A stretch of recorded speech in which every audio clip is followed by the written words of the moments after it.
So first up, let's get you the updates coming in from Beijing. As far as this two-day summit is concerned, President Trump has said that the Chinese President Xi Jinping has offered China's help to reopen the Strait of Hormuz and has pledged not to provide any military equipment to arm Iran amid its war with the United States and Israel. This is a development that is now coming at a time when these talks that has been happening at a bilateral level. What is being said that on the agenda was Iran war, the Strait of Hormuz, and the continuing geopolitical tensions. Let's connect with David Kaye. He's a senior journalist and professor from Washington who is joining us here on the morning broadcast.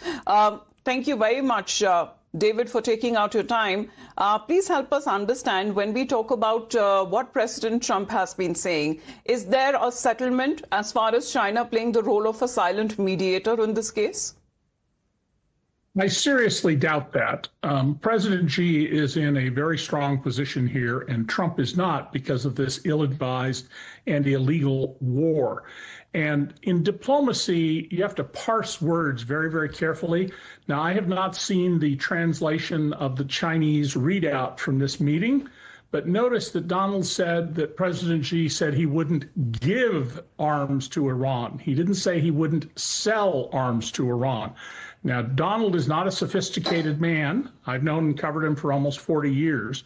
He may not have grasped that significance, if there is one there, but I would be very careful about Donald's interpretation of these events simply because he's totally outmatched by President Xi, a highly educated, very disciplined leader. Because it's a very measured response that has been coming in from the Chinese side. So, where do you believe and who has the upper hand in this case? Because as far as Iran is concerned, its closest ally is China. Pakistan, that it seems to be playing the role of the mediator, its closest ally is also China. So do you believe that China here in this case has an upper hand? Oh, I think that very much President Xi is in the stronger position because there's a reason every president back to 1979 has not decided to attack Iran and get into a war with them because U.S. military planners have been very clear in warning about why that is a very bad idea. And if you're going to do it, you would want to follow what's called the Powell Doctrine, an enormous multinational force that is so overwhelming it can quickly defeat anyone. Trump has annoyed, ticked off, insulted all of America's leading allies, and they're leaving him to twist in the wind. And Amita, let me suggest, I think history will look back on 2026 as the year when the United States lost its preeminent position that it's very carefully built up since World War II as the preeminent power in the world, and China has begun to supplant the United States. Well, the approval ratings of President Trump seems to be significantly going down and being affected. And as far as the Iranian foreign minister is concerned, he was right here in India and New Delhi attending the BRICS foreign ministers meetings there. So it seems that it is all happening in India's neighborhood. David, request you to stay on with us. We'll get a big takeaways for our viewers there to get a better understanding of what happened during the meeting between presidents of China and America. Now, what is being said, can Trump and Xi end the conflict in the Middle East? Because both sides, however, what is being said, have agreed that the Strait of Hormuz must stay open. Then there is another takeaway. President Xi believes that the opposition, he's been opposing the militarization of the Strait of Hormuz, and he has also opposed to any effort to impose any tolls and to seek revenue. Meanwhile, both sides have agreed that Iran cannot have a nuclear weapon. And now what is being also said in another takeaway, that China is willing to buy more oil from the United States. Now, as far as the biggest oil purchaser of oil is concerned coming in from China is actually Iran. Now, Beijing, however, is witnessing the convention of the two influential world leaders, President Trump, who is in China for the summit with Chinese counterpart Xi Jinping, marking the most significant face-to-face meeting between the two world leaders, and the entire world, which is watching this meeting very closely, as the outcomes from this meeting could have significant ramification on the current geopolitical situation in the Middle East. Thank you again, President Xi, for this beautiful welcome. And tonight it is my honor to extend an invitation to you and Madam Peng to visit us at the White House this September 24th. And we look forward to it. And I'd now like to raise a glass and propose a toast to the rich and enduring ties between the American and Chinese people. It's a very special relationship, and I want to thank you again. This has been an amazing period of time. Thank you, President Xi. Welcome back to China after 9 years. The whole world is watching our meeting. Currently, transformation not seen in a century is accelerating across the globe, and the international situation is fluid and turbulent. The world has come to a new crossroads.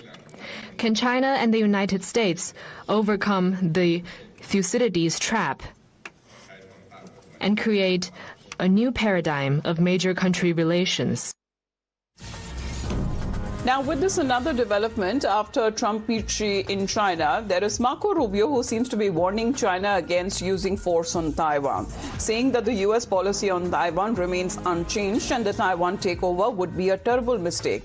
The U.S. seems to be reaffirming its Taiwan stand after Trump-Xi meeting, and Rubio seems to be now sidestepping Xi's warning on Taiwan, and the U.S. seems to have made its position clear. So, David, do you believe, as far as the developments in Taiwan is concerned, as an ally, do you believe that with, a hellhole reference that President Trump had made of China, that is being reversed to such a position that when it comes to Taiwan, America is ready to stay silent? Well, I don't expect that the Chinese are going to use military force in the near future to try and take Taiwan, which they regard as a rogue province, back into their control. The Chinese are very patient about things. They aren't like American politicians who think in terms of 2-year election cycles that never end.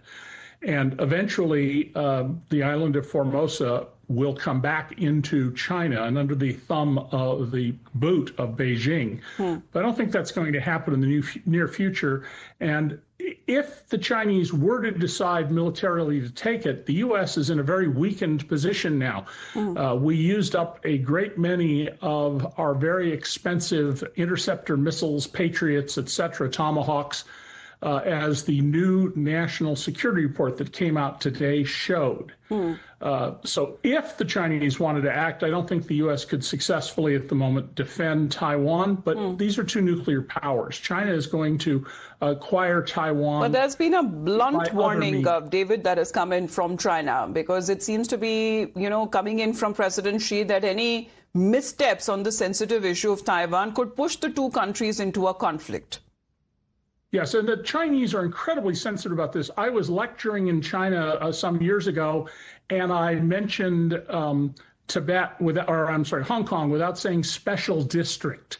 And immediately my Chinese Communist Party minder was all over me about this. I mean, they're very sensitive about that. And that goes to this point that Xi and the people around him are very skilled diplomats who listen very carefully.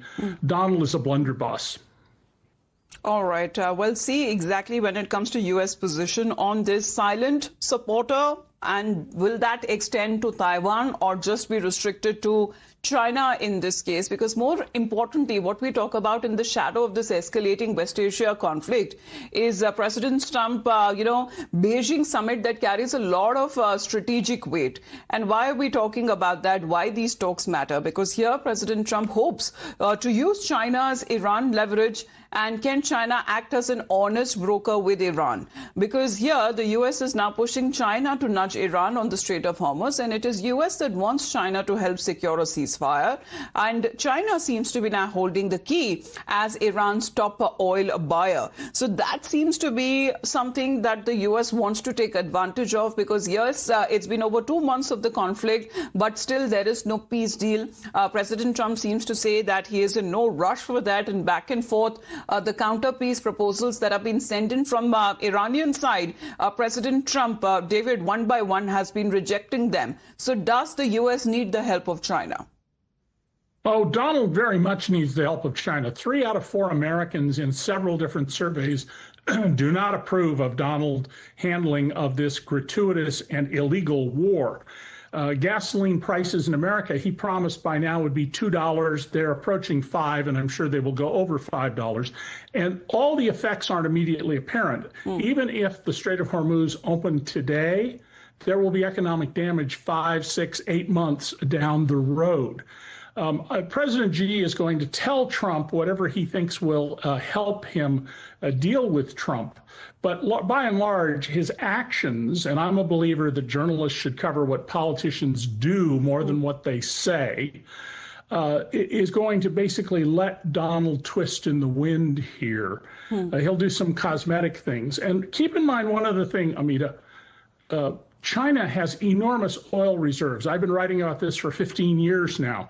It has 4 times the stored oil the U.S. has in its strategic hold. Yes. So China is in a position to ride this out just fine without Iranian oil for a long time. And the new U.S. national security assessment indicates that the Iranian government can go a very long time with the current situation, and that it still has 70% of its inexpensive but very effective missiles and drones, whereas the U.S. has so seriously depleted its stocks that senators who've just broadly mentioned that they've depleted them are being threatened with litigation, which, by the way, you can't do, but that's another matter. Yes, but, you know, it brings back to square one, because we've been asking that question ever since this conflict started. What exactly are the objectives of U.S. and Israel? And if Iran was actually posing to be a direct threat, and if those objectives militarily, at least,